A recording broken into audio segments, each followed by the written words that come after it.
एक छोटे से गांव में बिरजू नाम का लड़का रहता था। वो बहुत ही गरीब था।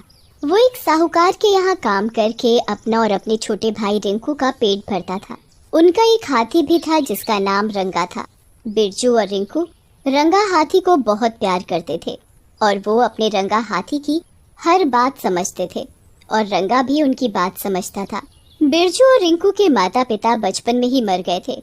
रंगा हाथी के अलावा उन दोनों भाई का इस दुनिया में कोई नहीं था। एक दिन की बात है, बिरजू रिंकू से कहता है, रिंकू, रंगा के साथ ही खेलते रहोगे या साहूकार के यहाँ भी काम करने चलोगे? अगर जरा सी भी देर हो गई तो साहूकार गुस्सा करेगा। हाँ भाई, अभी चलता हूँ। फिर दोनों भाई साहूकार के यहाँ काम करने चले जाते हैं तो उन्हें आने में थोड़ी देर हो जाती है। आज फिर तुम दोनों को आने में देर हो गई। मैंने कितनी बार कहा है थोड़ा जल्दी आया करो। वो आज घर पर थोड़ा काम था तो इसीलिए देर हो गई।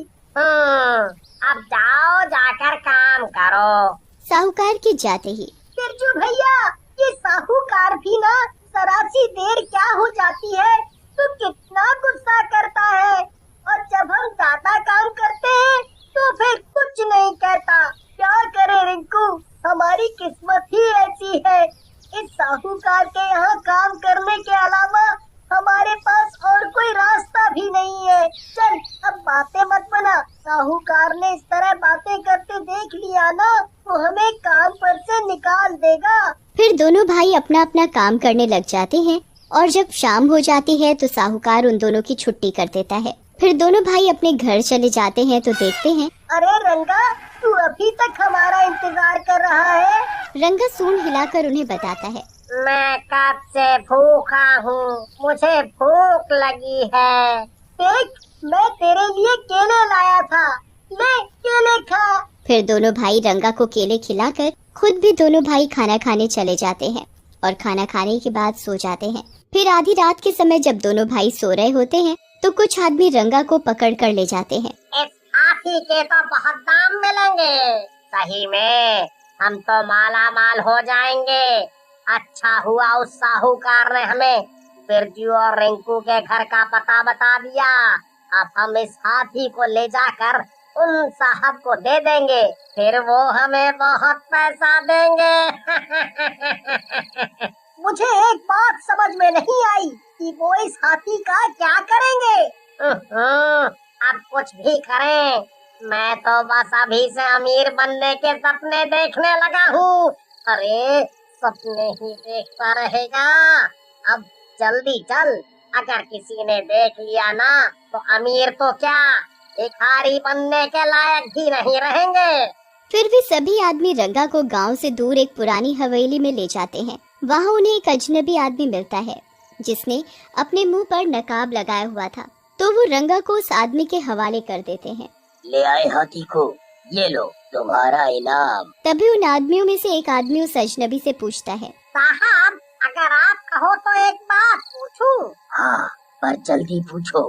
साहब, आप इस हाथी का क्या करेंगे? अजनबी गुस्से से उन आदमियों को देखता है और कहता है, तुम्हें तुम्हारे काम के पैसे मिल गए ना, अब जाओ यहाँ से। फिर सभी आदमी डर की वजह से वहाँ से चले जाते हैं और उन आदमियों के जाते ही वो अजनबी आदमी अपने मुंह से नकाब उतारकर जोरों से हंसता हुआ,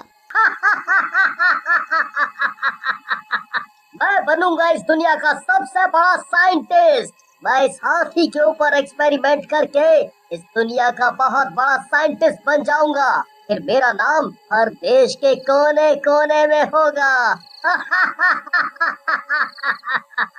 उस साइंटिस्ट की हवेली में बहुत से जानवर थे जिन्हें उसने बंद करके रखा हुआ था। वो उन सभी जानवरों के ऊपर रिसर्च कर चुका था, लेकिन उसे अब एक हाथी पर एक्सपेरिमेंट करना था। उसने रंगा हाथी को जंजीरों में बांध कर रखा हुआ था।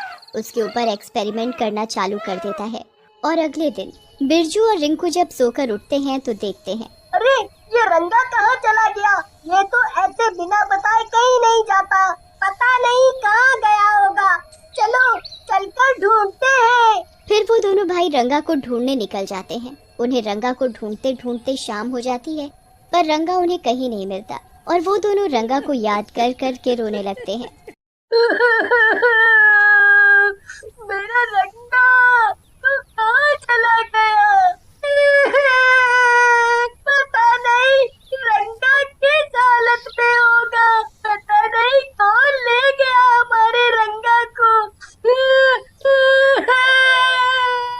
उधर साइंटिस्ट जैसे ही रंगा हाथी के ऊपर पहले दिन एक्सपेरिमेंट करने के लिए इंजेक्शन लगाता है तो रंगा बड़ी जोरों की चिंघाड़ता है। मुझे दर्द हो रहा है, मुझे छोड़ दो, मुझे जाने दो। तुम ये मेरे ऊपर क्या कर रहे हो? लेकिन साइंटिस्ट रंगा की भाषा नहीं समझ पा रहा था। वो उसे इंजेक्शन लगा देता है और रंगा बेहोश हो जाता है, पर साइंटिस्ट उसके ऊपर लगातार एक्सपेरिमेंट करता रहता है। अब वो दिन दूर नहीं जब मैं दुनिया का सबसे बड़ा ऐसे ही उस साइंटिस्ट को रंगा हाथी के ऊपर एक्सपेरिमेंट करते हुए काफी दिन हो जाते हैं। तो फिर एक दिन बस एक और लास्ट दिन, फिर ये हाथी आदमियों की तरह बात करने लगेगा, उन्हीं की तरह बोलेगा। बस कल का दिन और। फिर वो साइंटिस्ट अगले दिन का इंतजार करने लगता है। जैसे ही अगला दिन आता है, बस आज मेरे एक्सपेरिमेंट का आखिरी दिन है। जैसे ही मैं इसे ये इंजेक्शन लगाऊंगा, फिर ये हाथी आदमियों की तरह बोलेगा। फिर जैसे ही वो साइंटिस्ट रंगा हाथी को इंजेक्शन लगाता है तो वो हाथी जोरों से चिंघाड़ने लगता है। मुझे दर्द हो रहा है, मुझे छोड़ दो, मुझे बहुत तकलीफ हो रही है।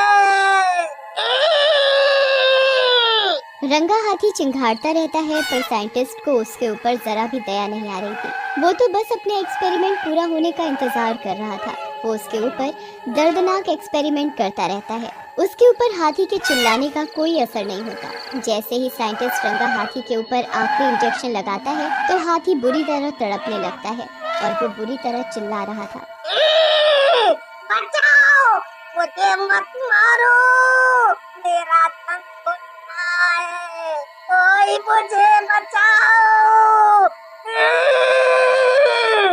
जैसे ही साइंटिस्ट का एक्सपेरिमेंट पूरा होने वाला होता है तभी अचानक से उस साइंटिस्ट का एक्सपेरिमेंट फेल हो जाता है और रंगा की मौत हो जाती है। ओह, ये क्या हो गया? मेरी सारी मेहनत पर पानी फिर गया। ये मेरा 5वां एक्सपेरिमेंट था और ये भी फेल हो गया। बड़ी मुश्किल से तो इस बार हाथी का इंतजाम किया था, अब दूसरा हाथी कहाँ से लाऊंगा? रंगा हाथी मरने के साथ ही भूत बन जाता है और वो अपने सामने खड़े साइंटिस्ट को अपने पैरों से कुचलकर उसे मार देता है और जोर जोर से रोने लगता है।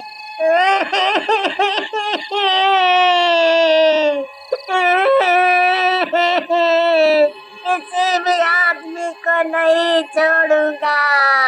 फिर वो भूत हवेली से निकलकर गांव में चला जाता है तो उसे वहां से जाता हुआ एक आदमी दिखाई देता है। ये इंसान जिंदा रहने के लायक नहीं है, इन्हें मैं नहीं छोड़ूंगा, मार डालूंगा सबको।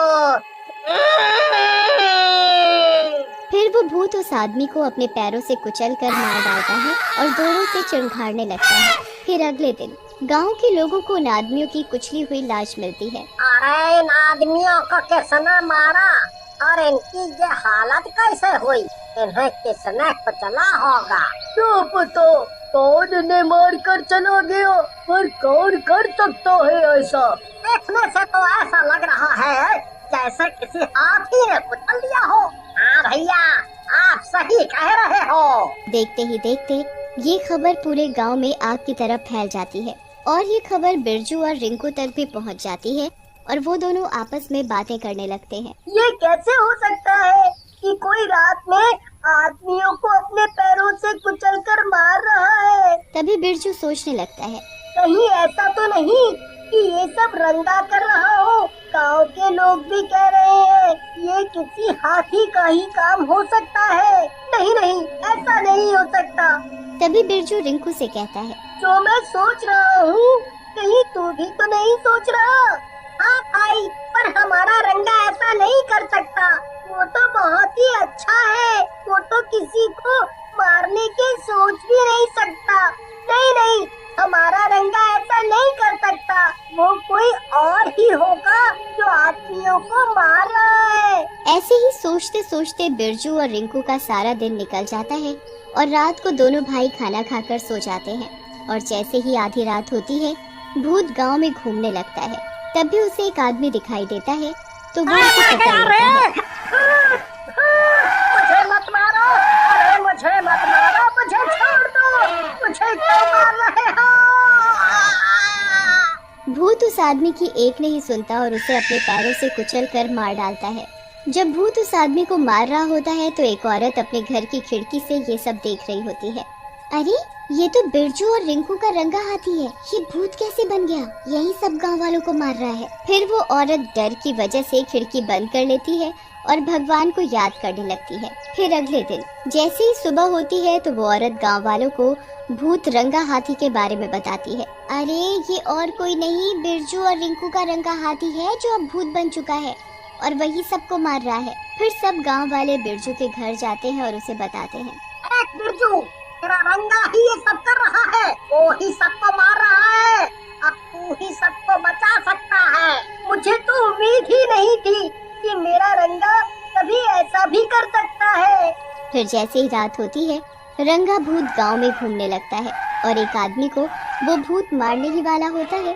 तभी बिरजू और रिंकू भूत के सामने आकर खड़े हो जाते हैं। रंगा, छोड़ दो इन्हें। इन्होंने तुम्हारा क्या बिगाड़ा है और तुम इन गाँव वालों को क्यों मार रहे हो? तुम तो ऐसे नहीं थे। और तुम्हें किसने मारा? अपने स्वार्थ के लिए मुझे मार डाला। मैं तड़पता रहा, चीखता रहा, चिल्लाता रहा, पर मेरी किसी ने एक नहीं सुनी। वो मुझे दर्द देता रहा और मुझे मार डाला। मुझे नहीं पता कितने मासूमों को उसने मार डाला। ये सभी इंसान एक जैसे होते हैं। शांत हो जाओ रंगा, शांत हो जाओ। लेकिन हाथी के ऊपर तो खून सवार था, पर जैसे ही बिरजू रंगा के ऊपर हाथ फेरता है तो वो शांत हो जाता है और रोने लगता है। बिरजू और रिंकू भी रोने लगते हैं। हमें तुम्हारी मौत का बेहद दुख है, पर इसमें इन गाँव वालों की कोई गलती नहीं है। इन्हें मत मारो। मैं इन्हें तभी छोड़ सकता हूँ जब ये किसी भी जानवर को नहीं मारेंगे, ना ही उन्हें तकलीफ देंगे। हम तुम्हें विश्वास दिलाते हैं कि हम किसी भी जानवर को नहीं मारेंगे। इतना कहते ही भूत उस आदमी को नहीं मारता और उसकी आत्मा को शांति मिल जाती है और वो वहाँ से चला जाता है।